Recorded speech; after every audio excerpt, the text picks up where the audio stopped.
Assalamualaikum warahmatullahi wabarakatuh. Alhamdulillahilladzi hadana li hadza wa ma kunna linahtadiya laula an hadanallah. Asyhadu an la ilaha illallah wahdahu la syarikalah wa asyhadu anna Muhammadan abduhu wa rasuluhu la nabiyya ba'dah. Sholata wa salaman ala Rasulillah wa ala alihi wa sahbihi wa man tabi'ahuda ila yaumil qiyamah. Ma'asyiral jamaah rahimakumullah.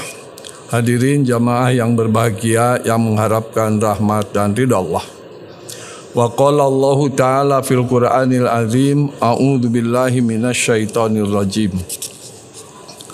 Wa qalatil a'rabu amanna qul lam tu'minu walakin qulu aslamna. Sekali lagi ayatnya diungkapkan, wa qalatil a'rabu amanna qul lam tu'minu walakin qulu aslamna walamma yadkhulul imanu fi qulubikum wa in tuti'ullaha wa rasulahu la yalitskum min a'malikum syai'a innallaha ghafurur rahim. Shadaqallahul azim. Hadirin jamaah subuh yang berbahagia, alhamdulillah pagi ini kita bisa bersama-sama berjumpa di dalam perjumpaan yang penuh rahmat dan penuh berkah dari Allah Subhanahu wa taala. Mudah-mudahan silaturahim kita pagi ini menjadi bagian dari kesaksian kita nanti di hari akhirat, bahwa kita sama-sama bersaudara, bahwa kita sama-sama seiman, bahwa kita sama-sama seagama, dan mudah-mudahan dengan itu masuk kepada doa para malaikat yang menyatakan bahwa mereka yang bersama dalam kegiatan ibadah kepada Allah itu akan didoakan oleh para malaikat untuk juga masuk surga bersama-sama. Amin.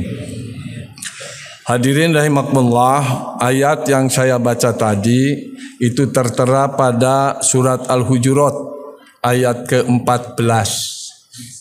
Surat Al-Hujurat itu turunnya surat ke-108 dari mulai turun surat yang pertama, Iqra bismi rabbikal ladzi khalaq.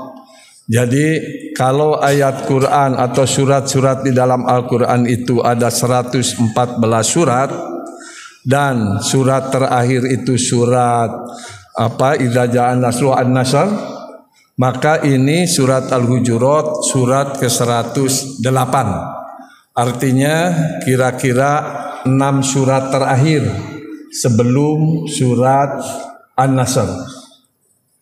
Apa maksud saya menyampaikan ini? Kalau Rasulullah Sallallahu Alaihi Wasallam itu wafatnya tahun ke-10 mengarah ke 11 Hijrah, maka ini surat kira-kira turunnya mungkin antara ke-9 atau ke-10 Hijrah. Sementara pada tahun ke-9 Hijrah itu terjadi perang Tabuk. Tahun ke-8 Hijrah terjadi Futuh Mekah. Jadi sesudah Futuh Mekah masih terjadi perang, itu namanya perang Tabuk. Saya ingin memberikan catatan mengenai perang Tabuk ini, ialah bahwa perang Tabuk itu adanya kurang lebih 600 km dari Mekah, dari Madinah. Jadi bayangkan dari Madinah 600 km. Menurut salah satu ahli sejarah, itu kira-kira Nabi ke sana itu 15 hari. Perjalanan 15 hari zaman itu.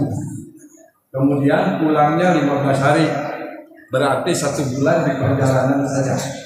Di Tabuknya itu adalah 15 hari juga. Berarti 1 bulan setengah. Rasulullah merana atau bersama sahabat-sahabat itu menjelajahi ke daerah Tabuk. Yang ingin saya tegaskan adalah mengapa terjadi perang Tabuk. Terjadinya perang Tabuk itu lantaran Hanya kalau kita mungkin penyebabnya yang agak kecil. Penyebabnya itu adalah ada seorang mubalik yang dibunuh oleh tentara Romawi. Hanya seorang, bukan 6 orang. Hanya seorang mubalik dibunuh oleh tentara Romawi. Maka Rasulullah SAW mengerahkan tentara 30.000 untuk membela kehormatan seorang mubalik yang dibunuh oleh seorang tentara Romawi. Saudara-saudara, sahabat-sahabat yang berbahagia, bagaimana keadaan di Tabuk? Di Tabuk itu justru ada 40.000 tentara Romawi Timur. Yang Romawi Timur itu ibu kotanya Konstantinopel, yang sekarang jadi ibu kota Turki, Istanbul. Itu asalnya dulu kota itu namanya Konstantinopel. Itu di daerah Romawi Timur. Ada 40.000. Namun si 40.000 tentara Romawi itu kena sindrom. Sindromnya adalah sindrom perang Badar. Sebagaimana kita ketahui, di perang Badar itu tentara Islam cuma 330, musyrikin Quraisy 1.000 orang. Dan yang 1.000 orang itu kalah. Yang menang justru yang 330. Artinya 1 lawan 3, yang 3 kalah, yang 1 menang. Itu yang terjadi pada waktu perang Badar. Tentara Romawi di dalam otaknya itu menggambarkan perang Badar. Jadi ini orang Islam cuma 30.000, tapi kami 40.000. 3 berbanding 4. 1 berbanding 3 saja, yang 3 kalah. Ini 3 berbanding 4. Mesti gambaran mereka yang 4 kalah. Lantaran itu kontak senjata belum terjadi, namun orang-orang Romawi cepat pulang ke Konstantinopel itu. Akhirnya perang kontak senjata tidak terjadi. Apa yang terjadi selanjutnya? Nabi berdakwah selama 15 hari di Tabuk itu. Nah, yang unik begini, masyarakat Jazirah Arab kaget. Kok Romawi sampai kalah oleh tentara Madinah? Jadi dianggapnya tentara Madinah itu kekuatan dunia yang luar biasa. Mengapa orang-orang Saudi Arabia begitu punya pikirannya? Sebab Romawi itu punya jajahan banyak sekali. Bayangkan bapak-bapak ibu-ibu, jajahan Romawi itu dari Syria sampai ke Maroko. Jadi lingkaran tapal kuda itu semua jajahan Romawi. Bisa mengalahkan Persia itu negara jajahannya dari, kalau sekarang itu Oman, Yaman, itu sampai ke daerah Afrika sebelah sana. Itu daerah jajahan Persia. Persia kalah oleh Romawi. Persia mengalahkan Oman, Yaman, dan seterusnya. Jadi Oman, Yaman dikalahkan oleh Persia, Persia dikalahkan oleh Romawi, Romawi dikalahkan oleh tentara Islam. Jadi kagetlah orang-orang Saudi itu. Maka kemudian berdatanganlah mereka ke Madinah untuk menyatakan keislaman. Itu ceritanya. Muncul ayat ini. Ayat ini menceritakan bagaimana orang-orang Arab gunung datang ke Madinah menyatakan keimanan. Maka kemudian Allah katakan, qalatil arabu amanna. Orang-orang Arab gunung itu yang melihat kekuatan Islam begitu hebat bisa mengalahkan Romawi, datang kepada Nabi dan kemudian menyatakan kepada Nabi, amanna, kami beriman. Kemudian Allah tahu betul bahwa mereka itu datang kepada Nabi bukan karena iman, tetapi lebih lantaran pasrah saja kepada kekuatan Rasulullah. Maka para ahli tafsir ada berbeda pendapat itu. Qul lam tu'minu walakin qulu aslamna. Katakan oleh Muhammad, kamu tuh belum beriman, kamu ini baru pasrah saja. Ada yang menerjemahkan, kamu belum beriman, kamu baru Islam. seolah-olah antara Islam dan iman di dua posisikan yang berbeda. Saya setuju kepada istilah aslamna di situ menyerah. Qul lam tu'minu walakin qulu aslamna. Mengapa? Sebab sejarah menentukan. Itu dari Yaman, dari Oman, dari daerah Persia, dari mana-mana datang ke Madinah untuk apa? Pasrah kepada Rasulullah SAW. Tahu? Karena tentara Nabi bisa mengalahkan tentara Romawi. Itu hebatnya. Maka dengan demikian kata Allah di dalam ayat tadi, Qul lam tu'minu walakin qulu aslamna. Tapi kalau seandainya kalian itu wa in tuti'ullaha wa rasulahu la yalitkum min a'malikum syai'a. Bila kamu berbuat baik, Allah tidak akan sia-siakan perbuatan baik itu. Itu dinyatakan di dalam Al-Qur'an. Hadirin Rasulullah, hadirin rahimakumullah, yang perlu jadi catatan kita tentang ayat ini ialah pertama, bahwa orang tidak serta-merta begitu saja dianggap beriman kalau seandainya belum penuh betul-betul taat kepada Allah dan Rasul. Mengapa Allah menolak pernyataan keimanan? Jawabannya menurut para ahli tafsir pada ayat ke-13. Apa ayat ke-13 di dalam surat Al-Hujurat itu? Ayat ke-13 bunyinya demikian. Ya ayyuhan nas inna khalaqnakum min zakari wa unsa wa ja'alnakum syu'uban wa qabaila lita'arafu inna akramakum indallahi atqakum. Itu bahasanya. Sekali lagi, ya ayyuhan nas, hei manusia-manusia, inna khalaqnakum min zakari wa unsa. Sungguh kami menjadikan kalian itu dari satu laki-laki, satu perempuan. Jadi kita bersama ini dijadikan asalnya satu laki-laki, satu perempuan. Bukan satu laki dengan laki-laki, bukan perempuan dengan perempuan, tapi laki-laki dengan perempuan. Kalau laki-laki dengan laki-laki tidak akan ada turunan.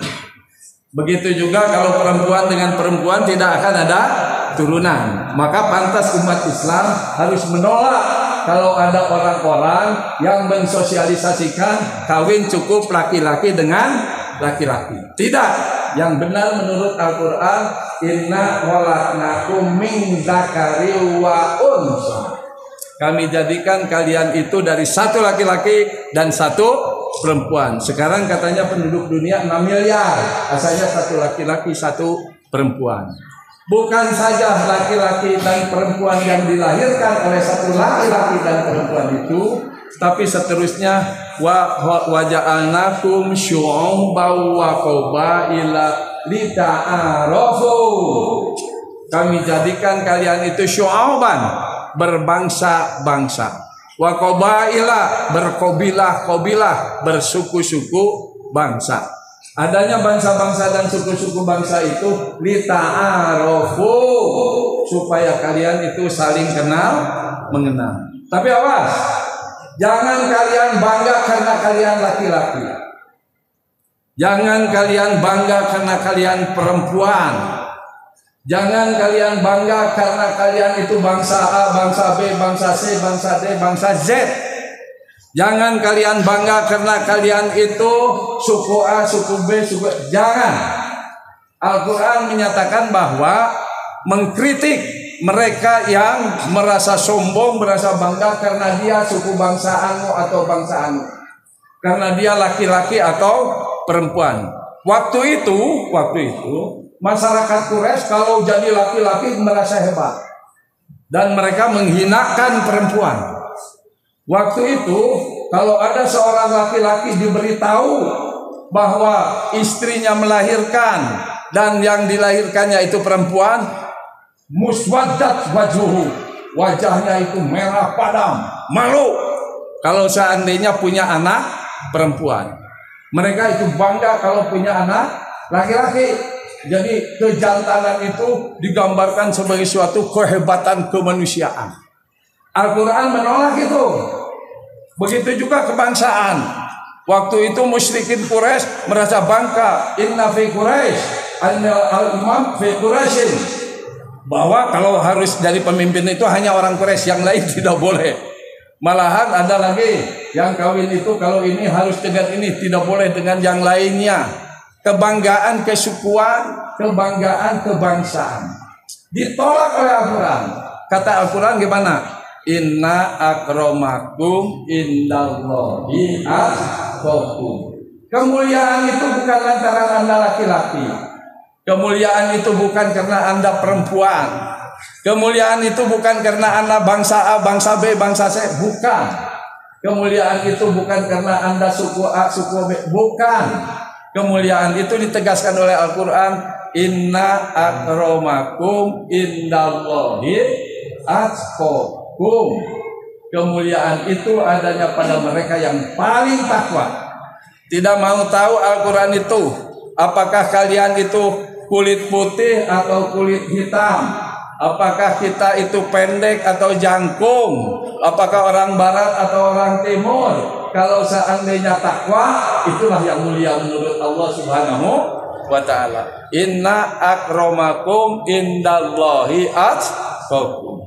Kita sebagai orang Islam Indonesia, masyarakat Bandung, itu yang harus menjadi fokus.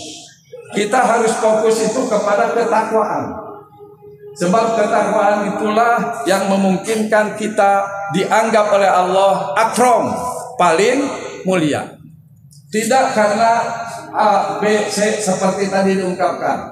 Memang Allah menyebutkan secara realistiknya bahwa inna khalaqnakum min dzakari wa untha, ada laki-laki ada perempuan, wa ja'alnakum syu'uban wa qabaila, ada bangsa-bangsa, ada suku-suku bangsa. Tetapi realitas itu jangan dijadikan seolah-olah akulah yang paling mulia. Enggak. Akulah yang paling, enggak. Allah nyatakan inna akramakum indallahi atqakum. Nah, ini kita kira-kira kurang lebih samalah ayat ini dengan tafsiran Bhinneka Tunggal Ika. Di satu segi bineka, ada keragaman suku bangsa, laki-laki, perempuan, tetapi harus ada kesatuan. Tunggal ikanya apa? Akram, yakni atqakum. Kemuliaan dalam bentuk ketakwaan. Kemuliaan dalam bentuk ketakwaan itulah sebetulnya yang menjadikan manusia meningkat martabatnya, meningkat nilainya, meningkat mutunya, meningkat kualitasnya. Kalau tidak bertakwa, baik dia orang barat, orang timur, orang selatan, orang utara, dia tidak menjadikan kemuliaan karena dia bangsa anu, karena dia suku anu. Nah, yang menjadikan kemuliaan itu sekali lagi, inna akramakum indallahi atqakum. Tolong dihafalkan ayat itu. Pendek, akan tetapi itu patri. Sebab itu akan mengunci kita untuk merekam, menekan, untuk mengendalikan. Jangan sombong karena kita laki-laki. Jangan sombong karena kita perempuan. Jangan sombong karena kita bangsa anu, bangsa anu, bangsa anu, atau suku anu, suku. Tidak. Inna akramakum indallahi atqakum. Nah, bagaimana seharusnya supaya bahasa wa qalatil arabu amanna qul lam tu'minu walakin qulu aslamna, maka supaya keimanan itu diterima oleh Allah Subhanahu wa taala, ayat selanjutnya menyatakan demikian. Innamal mu'minuna, sesungguhnya yang disebut beriman itu alladzina amanu billah. Pertama-tama orang itu serius total, percaya sepenuh hati, jiwanya, raganya, rasanya iman kepada Allah Subhanahu wa taala. Itu yang pertama. Yang kedua disebutkan di sini, selain amanna billah wa rasulihi, dan beriman kepada rasulnya. Itu yang kedua. Yang ketiganya di sini disebutkan summa lam yartabu. Itu yang ketiga. Kemudian tidak ragu-ragu atas kebenaran Al-Quran yang diturunkan oleh Allah. Tidak ragu-ragu atas kebenaran ucapan dan perilaku Rasulullah Sallallahu Alaihi Wasallam yang menjadi uswatun hasanah. Summa lam tabu, kemudian tidak ragu. Sebab kalau ragu-ragu berarti keimanannya seperti orang Arab gunung tadi. Dia belum beriman, hanya baru menyerah pasrah saja kepada kekuatan Rasulullah Sallallahu Alaihi Wasallam. Yang keempat agak susah nih. Wajahadu bi amwalikum wa anfusikum. Wajahadu bi amwalihim wa anfusihim fi sabilillah. Ulaika humus shadiqun. Jihad itu merupakan representasi dan merupakan bukti bahwa dia beriman kepada Allah dan Rasulnya. Orang yang ngomong beriman kepada Allah dan Rasulnya tapi tidak berjihad, omong kosong iman pada Allah dan Rasulnya. Ciri manusia itu benar-benar iman pada Allah dan Rasul. Bahasa Al-Quran tadi, wajahadu bi amwalihim wa anfusihim fi sabilillah. Berjuang total. Dia keluarkan biaya, dia keluarkan tenaga, dia keluarkan perasaannya, dia keluarkan pikirannya, dia keluarkan kebijakannya, dia keluarkan kekuatannya, dia keluarkan duitnya, dia keluarkan pengaruhnya. Untuk apa? Fi sabilillah. Untuk melaksanakan jalan Allah. Itulah orang yang beriman. Bahasanya innama tadi. Innamal mu'minuna alladzina amanu billah wa rasulihi summa lam yartabu wajahadu bi amwalihim wa anfusihim fi sabilillah. Bapak-bapak, ibu-ibu yang terhormat, bahasa wajahadu bi amwalihim wa anfusihim fi sabilillah sebetulnya itu merupakan Allah. Saya hafalnya hanya kul ya kulhu, cahaya Allah. Pokoknya kalau fi sadrihi ayatul Quran, di dalam dadanya ada ayat Quran, maka dia menjadi cahaya Allah. Tapi ingat, tadi disebutkan yuriduna liyutfi'u nurallahi biafwahihim wallahu mutimmu nurihi walau karihal kafirun. Orang-orang kafir itu menghendaki supaya cahaya Allah itu padam, supaya Anda itu tidak ngaji, Anda itu tidak umroh, Anda itu tidak haji, ibu-ibu itu tidak pergi ke majelis taklim. Ibu-ibu yang pergi ke majelis taklim itu diejek oleh orang kafir. Ngapain ngaji aja? Ini urus rumah tangga, urus anak-anak di rumah. Itu orang-orang kafir tidak ingin ibu-ibu pada ngaji, tidak ingin bapak-bapak itu umroh, haji. Ngapain harus umroh, harus haji? Membuang-buang devisa negara aja. Itu liyutfi'u nurallah. Dan untuk mereka memadamkan cahaya Allah itu, di dalam surat Luqman ayat ke-6 disebutkan, wa minan nasi may yashtari lahwal hadis liyudilla an sabilillahi bighairi ilmin wa yattahidaha huzwa. Ada kelompok kafir, kelompok munafik itu dalam rangka memadamkan cahaya Allah, menyesatkan orang dari jalan-jalan Allah, yashtari lahwal hadis, membeli berita-berita dusta, membeli omongan-omongan hoak, membeli cerita-cerita bohong. Sengaja orang-orang yang pintar bercerita bohong itu digaji, dikasih upah, dikasih biaya, dikasih program, dikasih proyek. Nah, ini proyek untuk mendustai orang-orang Islam. Dan berdusta mengeluarkan duitnya tidak sedikit, bisa puluhan miliar, 70 miliar, 100 miliar, triliunan. Untuk apa? Yashtari lahwal hadis. Mereka membeli para pendusta-pendusta liyudilla an sabilillah, supaya orang-orang Islam itu tersesat, tidak menjadi ada di jalan Allah. Tapi ingat, mereka itu yashtari lahwal hadis bighairi ilmin. Jangan khawatir, bighairi ilmin. Mereka itu sebetulnya logikanya lemah, tanpa ilmu, ngomongnya ngaco. Antara satu omongan dengan omongan lain itu biasanya tidak nyambung. Ngomongnya dia itu berbuat baik padahal berbuat jahat. Itu tidak nyambung itu. Itu bighairi ilmin, tidak jelas sebab akibatnya. Lebih jauh malah mereka wayattahidaha huzwa. Mereka suka memperolok-olokkan Al-Quran, memperolok-olokkan jalan Allah. Wayattahidaha huzwa. Mereka memperolok. Huzwa itu istihza, itu apa? Itu memperolok-olok.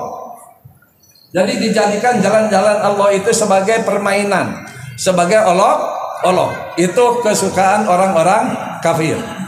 Nah, tapi tadi jangan lupa Allah menyatakan wallahu mutimmu nurihi. Allah akan menyempurnakan cahayanya. Boleh orang kafir itu ngomong ini, berdusta, hoak, macam-macam, mengeluarkan dana puluhan triliun, puluhan miliar, silakan. Wallahu mutimmu nurihi. Allah akan menyempurnakan cahayanya. Melalui apa cahaya Allah disempurnakan? Melalui kita yang beriman. Di dalam ayat seterusnya disebutkan, ya ayyuhalladzina amanu hal adullukum ala tijaratin tunjikum min adzabin alim tu'minuna billahi wa rasulihi wa tujahiduna bi amwalikum wa anfusikum fi sabilillah. Mengajarkan kepada yang lain. Bagaimana kalau ada iklan-iklan karuan itu cepat dihapus tatkala Bapak sedang berorientasi atau itu sedang fokus memperhatikan pengajian-pengajian dari ustadz-ustadz yang kaliber nasional tersebut. Bapak-bapak ibu yang terhormat, ayat Al-Quran menyatakan bahwa wa minan nasi may yashtari lahwal hadis lidudilla an sabilillahi bighairi ilmin wa yattahidaha huzwa. Mereka akan menjadikan olok-olok Al-Quran. Mereka mengolok-olokkan mereka yang ke masjid, mengolok-olokkan mereka yang ke Mekah, mengolok-olokkan mereka yang ngaji. Nah, kita semuanya mudah-mudahan jadi bagian yang Allah nyatakan wallahu mutimmu nurihi. Jadi bagian yang mewakili penyempurnaan cahaya Allah di alam ini dengan bersikukuh tadi. Yujahiduna fi sabilillah bi amwalikum wa anfusikum. Insyaallah sesudah pengajian pagi ini mari kita kuatkan tekad, bulatkan hati kita untuk mau betul-betul jahadu fi sabilillah bi amwalihim wa anfusihim. Insyaallah kalau itu dilaksanakan, mudah-mudahan kita bersama-sama berkumpul lagi nanti di surga Jannatun. Amin ya Allah, amin ya Rabbal alamin. Saya kira cukup sekian, bahwa waktunya sudah terbatas. Mudah-mudahan apa yang saya sampaikan ada guna dan manfaatnya. Aku qouli hadza wa astaghfirullah. Wassalamualaikum warahmatullahi wabarakatuh.